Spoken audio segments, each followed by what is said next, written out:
We've seen Tyrael appear multiple times in the different Diablo games, but who are the other Archangels? These leaders of the high heavens are the equivalent to the 7 lords of the burning hells. First off, we want to talk about the lone sister of the Angelic Council, and that is Auriel. Auriel is the only female in the Angelic Council, which is the governing body of the high heavens, and she is the Angel of Hope. Being the most beloved of all the angels in heaven, she leads the high chorus there. Remember, angels are beings made out of harmony and light, so her leading the high chorus means she is the most harmonious of the angels. In her realm in heaven, called the Garden of Hope, you could almost equate it to a nice, quiet park in the middle of a very busy city. Angels from all different parts of the Silver City will congregate in the Garden of Hope to relax, clear their minds, and de-stress. It's almost like the Zen garden of heaven. In the Angelic Council, Auriel is known to always be able to de-escalate conflicts between her brothers, especially those between Tyrael and Imperius.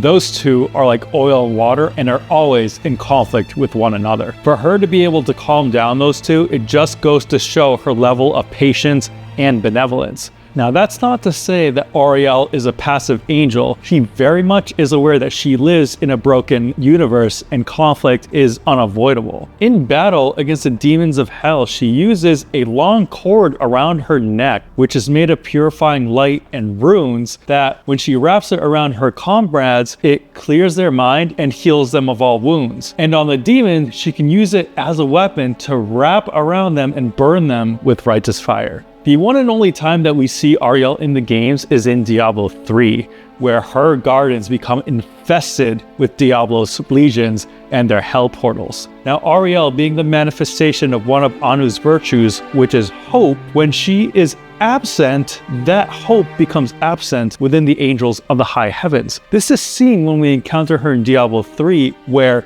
due to the infestation of Diablo's minions and his hell rifts in her Gardens of Hope, Tyrael himself, even though he's in human form, I guess it still affects him, completely is devoid of hope to defeat Diablo and heals the prime evil attacking heaven. If the high heavens become a part of Diablo 4 in the future, I am certain that we will see her again.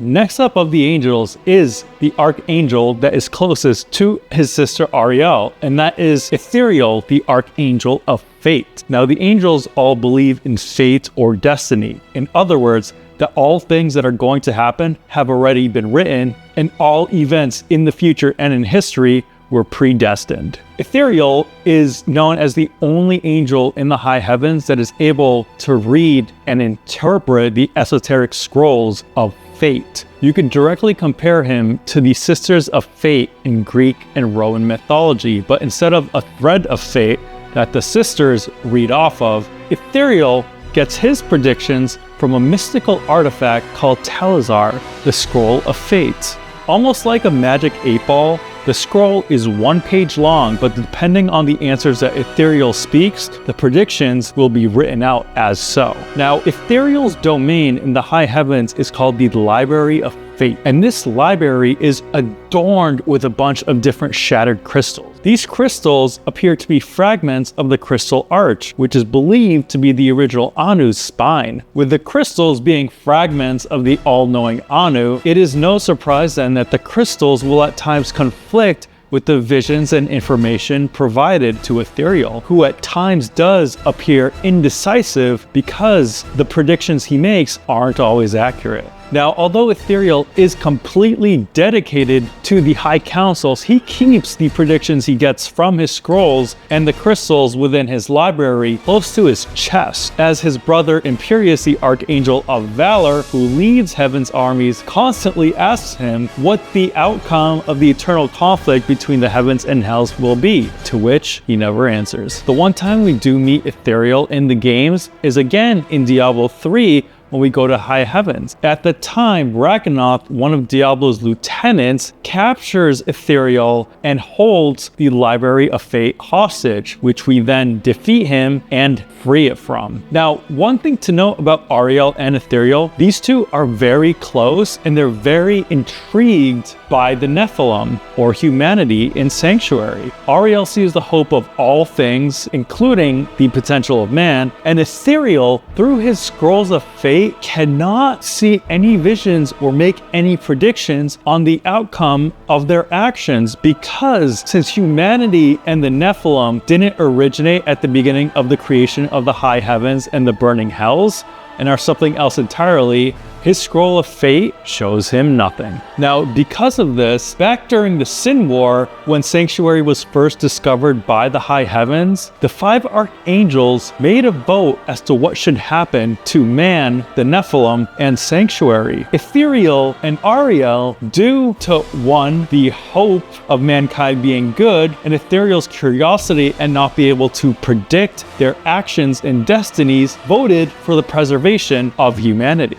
Next, we have an angel that we all know and love, and that is Tyrael, the Archangel of Justice. Tyrael, only second to Imperius in terms of battle prowess, is known to lead his forces to victory again and again against the demonic legions of hell during the eternal conflict. Now, his sword of justice, Eldraine, is known to be able to cut anything and any being in existence except those with righteous intent. Tyrael has always been about upholding justice and making sure there's equilibrium and balance in the high heavens. His domain, called the Courts of Justice, is almost like the Capitol in the US, where angels come to voice their grievances and try to restore equilibrium. Now, it's important to note, Tyrael was actually the first of the archangels to discover man and Sanctuary, and that was due to detecting the presence of his rebelled lieutenant, Arius. Now, when Tyrael first discovered humanity, he considered the existence of that plane to be blasphemy. That was until the sacrifice of Oldician, the awakened Nephilim, who, during the Sin War, completely halted the invasion of the high heavens and the burning hells. As such, Tyrael's eyes were awakened to the level of selflessness that humanity and the Nephilim were capable of. And due to this, he voted alongside Itherael and Auriel to preserve the realm of man and Sanctuary, being the deciding vote to keep the heavens out of man's world. It is ironic then that the Angel of Justice Tyrael himself ends up becoming a renegade, disregarding the orders and the treaty of the Aegirus Council not to interfere with mankind's affairs, which he has done over and over again, to the point that he forfeited his archangel position and fell to the realm of man. Now, moving on to the 4th archangel, and that is Malthael, the Archangel of Wisdom. We got quite acquainted with him in Diablo 3's expansion, the Reaper of Souls, but let's talk a little bit about his origin before we talk about how he turned bad. Malthael, the Angel of Wisdom, was always that really smart introvert in the room who didn't do a lot of talking. His wisdom comes from the fact that he is able to see the threads that connect all things, and in his realm in heaven called the Pools of Wisdom, there are wells that when peered into, the angel can see all simultaneous emotions of all beings in the universe at that moment. He derives his insight from a vessel called Chaldar, the Chalice of Wisdom, which is believed to be filled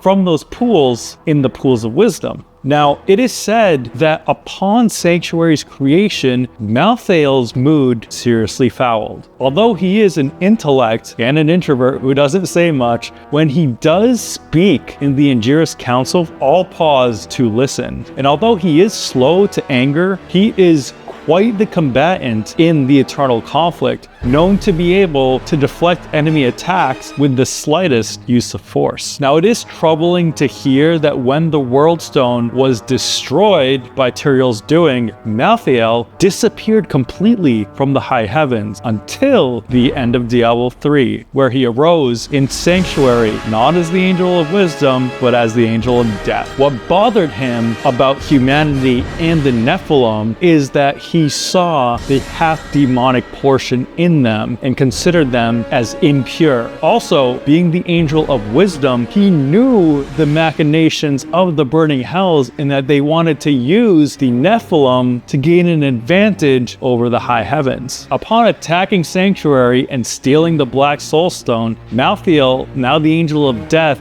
wiped out close to 90% of all of humanity, leaving to the shattered, hopeless world that we experience in Diablo 4. But now, what's interesting though, is regardless of him considering humanity and the Nephilim to be impure, when a vote was made by the Archangels, he chose to remain neutral, not voting for their destruction or to be preserved. Last but certainly not least is the leader of the Angelus Council himself, and that is Imperius, the Archangel of Valor. Known to be the combat general of the high heavens, he commands the Angelic Host into combat against the burning hells. In fact, it is said that his prowess in combat is a giant morale boost and motivating for the Angelic Host in combat against the burning hells. It is said that using his spear, Solaris, which he summons from light, he once felled so many demons in a battle against the burning hells that rivers of blood